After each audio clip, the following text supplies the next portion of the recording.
Hello बच्चों, math एक्सपर्टो में आपका स्वागत है। तो हम लोग एप्लीकेशन ऑफ डेरिवेटिव एक्सरसाइज 6.1 कर रहे थे, जिसमें हम लोगों ने क्वेश्चन नंबर 12 तक कंप्लीट कर लिया था। आज हम लोग जो बचे हुए प्रॉब्लम्स है उसको भी कंप्लीट करने वाले हैं। तो आइए देखते हैं problem number 13।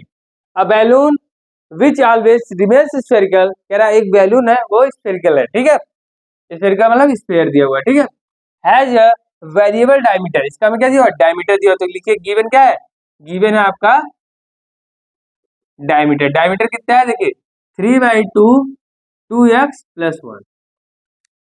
Find the rate of change of its volume with respect to x। तो हमसे पूछा क्या है, देखिए हमसे पूछा है dv/dx पूछा हुआ है। बात समझ में आ गई। तो देखिए अगर ये डायमीटर है तो रेडियस हमारा क्या होगा, तो यहाँ से अगर हम लोग निकाले तो रेडियस क्या हो जाएगा, हाफ हो जाता है। डायमीटर का आधा हो जाता है रेडियस, तो हो जाएगा 3/4 2x+1। तो ये क्या आ जाएगा, ये मेरा आ जाएगा रेडियस आ जाएगा। याद एक बात आपको क्लियर हो गई। देखिए अब वैल्यूम क्या होता है, देखिए स्फीयर का वैल्यूम क्या होता है 4/3 πr⁵। बात समझ में आ गया। अब आर की वैल्यू क्या है, ये आर की वैल्यू है, तो हम लोग आर की जगह क्या रख देंगे, इसको पुट कर देंगे। बात समझ में आ गया। देखिए इक्वल टू 4/3 पाई क्या है 3/4, ठीक है, 2x+1 का होल क्यूब। यहाँ तक बात समझ में आ गई। देखिए इसको थोड़ा और सॉल्व करते हैं। इक्वल टू 4/3 पाई 3, ये आपका क्या आएगा 3 का क्यूब अपॉन 4 का क्यूब और हो जाएगा 2x+1 का क्यूब। वैल्यू में देखिए एक 3 से एक 3 कट जाएगा और एक 4 से एक 4 कट जाएगा, तो ऊपर क्या बचेगा 3²/4²। ध्यान दीजिएगा, ठीक है। और 3² की वैल्यू क्या होती है, 3² होता है 9। तो हम लोग क्या लिखेंगे 9, यहाँ लिख देते वैल्यूम, वैल्यूम इक्वल टू 9/, ठीक है, 16 पाई। तो देखिए ये बच्चा हमारा यहाँ पे 3 का स्क्वायर 4 का स्क्वायर पाई। अब इसको देखिए यहाँ क्या लिखेंगे 2x+1 का क्यूब। अब इसको हम क्या करेंगे, डिफ्रेंशिएट करेंगे विथ रिस्पेक्ट टू x, क्योंकि हमें क्या निकालना है, ये निकालना है। तो जब x से रिस्पेक्ट डिफ्रेंशिएशन करेंगे देखिए क्या आएगा dv/dx इक्वल टू 19/16 पाई। देखिए इसमें चेन रूल लगेगा, आप इसको x मान लीजिए। अब x क्यूब का डिफ्रेंशिएशन क्या होता है 3x², तो हम लिखेंगे 3। अब x यहाँ क्या है ये लिखेंगे 2x+1 और इसका स्क्वायर। अब हम लोग क्या करेंगे, चेन रूल लगेगा।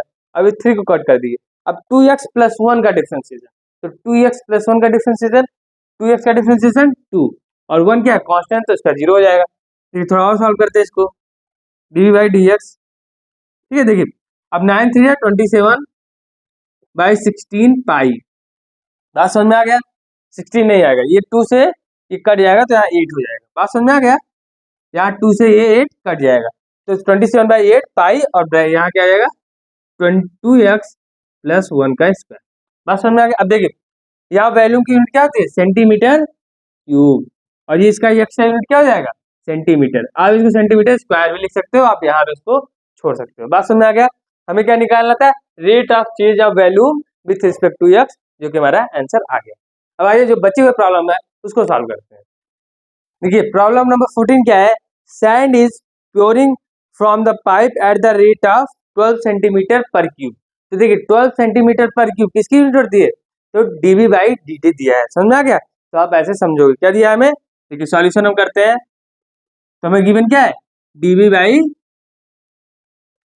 दिया हुआ है। कितना दिया हुआ है, देखिए 12 सेंटीमीटर क्यूब पर सेकंड। समझ में आ गया। आप यूनिट देखकर पता लगा सकते हो क्या दिया हुआ है। बात समझ में आ गया।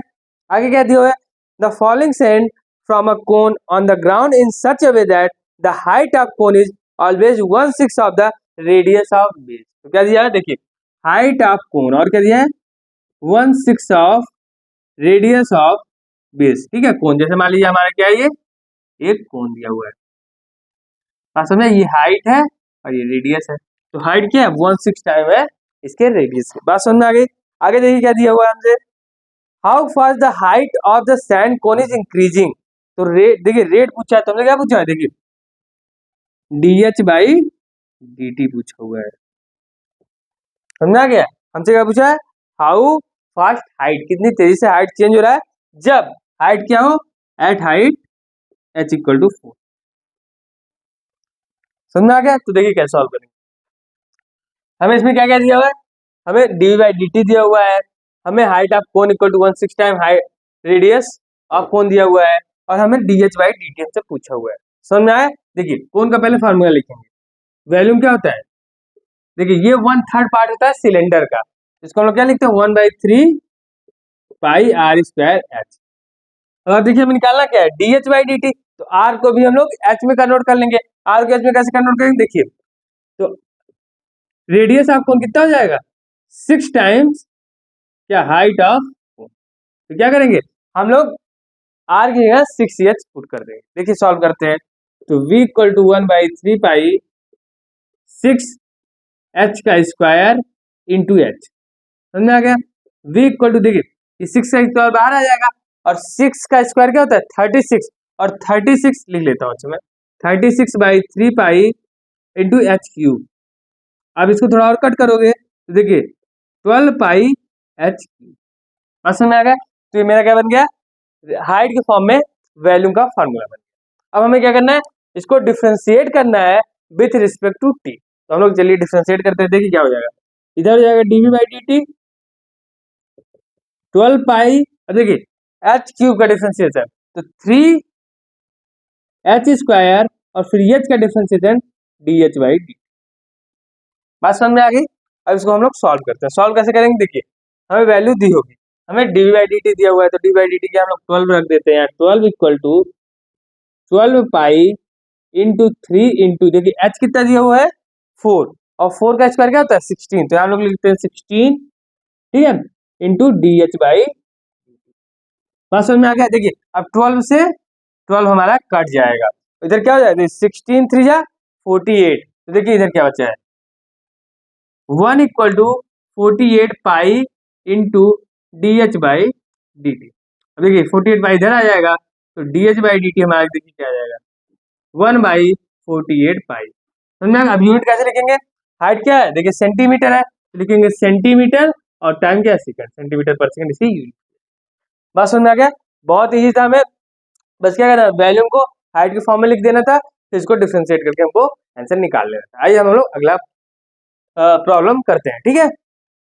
अब प्रॉब्लम नंबर 15 है, ये बहुत इजी प्रॉब्लम है, मैंने आपको स्टार्टिंग में ही कराया था इसकी थ्योरी। देखिए क्या दिया रहेगा आपको, कॉस्ट दिया रहेगा, देखिए द टोटल कॉस्ट, कॉस्ट दिया रहेगा, और आपसे क्या पूछेगा मार्जिनल कॉस्ट पूछेगा।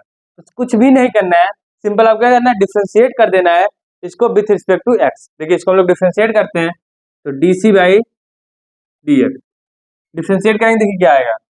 अब ये देखिए एक्स क्यूब का डिफरेंस क्या होता है 3x स्क्वायर होता है, तो 3 बाहर आ जाएगा 0.007 इंटू 3x स्क्वायर माइनस 0.03, अब देखिए एक्स स्क्वायर का डिफरेंशिएशन इंटू 2x प्लस 15, और 400 कॉन्स्टेंट है, तो इसका डिफरेंशिएशन 0 हो जाएगा। बात सुनना है, हमें क्या करना है, हमें 17 पुट कर देना है। देखिए 17 पुट करते हैं,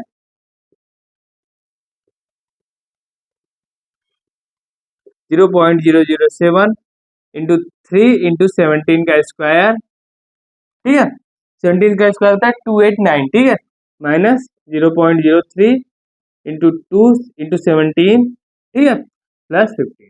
समझ में आ गया?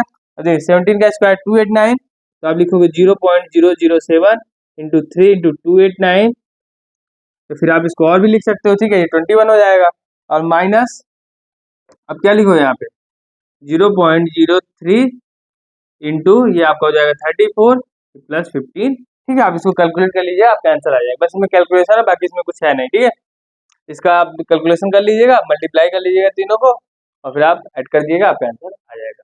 बात समझ में आ गई? आइए हम लोग अगला प्रॉब्लम करते हैं, ठीक है। अभी हमें क्या दिया था, कॉस्ट दिया था और मार्जिनल कॉस्ट पूछा था। अब हम क्या दिया, रिवेन्यू दिया है और मार्जिनल रिवेन्यू दिया है। तो जब भी आपको अगर कॉस्ट दिया है, मार्जिनल कॉस्ट पूछा है, या फिर रिवेन्यू दिया है, मार्जिनल रिवेन्यू पूछा है, तो आप क्या करो सिंपल आप इसको डिफरेंशिएट कर दोगे। देखिए इसका डिफरेंशिएशन क्या हो जाएगा D R by D x, ठीक है, 13 इंटू 2x प्लस इसका डिफरेंशिएशन 26, और ये कांस्टेंट तो 0। देखिए 13 टू कितना हो जाता है 26x प्लस 26, अब x इक्वल टू क्या रखेंगे आप 7 रखेंगे, तो देखिए D R by D x, देखिए 26 कॉमन ले लीजिए, ब्रैकेट में क्या बचा है x प्लस 1, और ये क्या, अब क्या रखेंगे, x इक्वल टू 7, यहाँ क्या हो जाएगा, x प्लस 1 क्या हो जाएगा, 8 हो जाएगा। बात समझ में आ गया। आज को कैलकुलेट कर दिए, देखिए कितना है, 8 6 जा 48, 4 कैरी, ठीक है, और 8 2 जा 16, 16 4 20, तो 208 क्या हो गया आपका आंसर आ गया। बात समझ में आ गया, रुपीज आप लिख लीजिए, लिखना आप। बहुत इजी था, इस तरीके का आप प्रॉब्लम कर सकते हैं। प्रॉब्लम नंबर 17 था। अब 2 और प्रॉब्लम बचे हैं, उसको भी हम लोग कर लेते हैं, तो हमारी एक्सरसाइज कंप्लीट हो जाएगी। देखिए अब हम लोग लास्ट प्रॉब्लम कर रहे हैं, प्रॉब्लम नंबर 17। प्रॉब्लम नंबर 18 बहुत आसान है, उसमें आपको रेवेन्यू दिया है और मार्जिन रेवेन्यू पूछा है, तो आप क्या करोगे, डिफ्रेंशिएट कर दोगे, जैसे हमने पीछे वाला प्रॉब्लम किया था वैसे आपकी प्रॉब्लम नंबर 18 भी सॉल्व कर लोगे। समझा है, ये मैं आपको ओल्ड एनसीईआरटी सारे के सारे प्रॉब्लम्स करा रहा हूँ। समझा गया। देखिए इसमें क्या दिया, the rate of change of area of a circle, इसमें हमसे क्या पूछा है, the rate of change of area of a circle with respect to its its radius, तो डी बाई डी आर पूछा हुआ है at R equal to 6 centimeter. समझा गया, ये क्वेश्चन ये हमसे पूछा हुआ है। समझ आ गया। एरिया क्या होता है सर्कल का, पाई आर स्क्वायर, इसको हम लोग आर के रिस्पेक्ट में क्या करेंगे, डिफरेंशिएट करेंगे, डी ए बाई, समझ आ गया। तो क्या आ जाएगा, मैं 2 पाई आर आ जाएगा।